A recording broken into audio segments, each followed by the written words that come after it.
are listening to the president's private cell phone calls.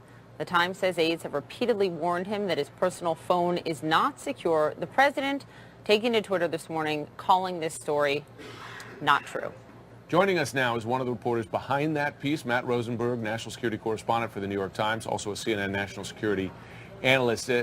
Matthew, this appears to be a security breach, does it not, for the president to use an unsecured line that he's been warned is being monitored by China? I mean, it would be, but he's the president. He can do as he pleases on these issues. You know, his predecessor, President Obama, got an iPhone in the final year of his administration. His iPhone was stripped down. It couldn't make phone calls, had all the apps taken off of the NSA, kind of redid the software and the hardware. Obama kind of compared it to a glorified iPod Touch, I guess.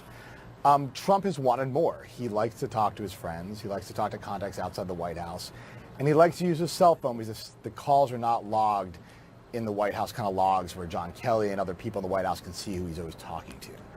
But cell phones, it doesn't matter what device you use, any call made on a cellular network is really insecure and very easy for a foreign government to intercept. So that's what the Russians and Chinese have been doing. Right.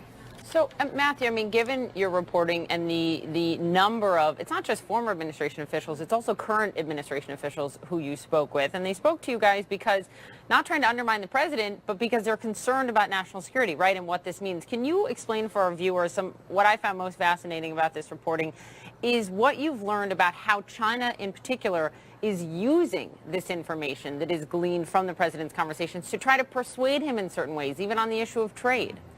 So the big issue here is that it's not so much you're going to hear something secret. It's right. that anybody listening will be able to hear what the president's thinking, what arguments kind of get him going, what points land when he's talking to people, what does he think of various issues. And the Chinese, the U.S. has found out, are using this information they're learning on these calls and then trying to go to people he speaks to.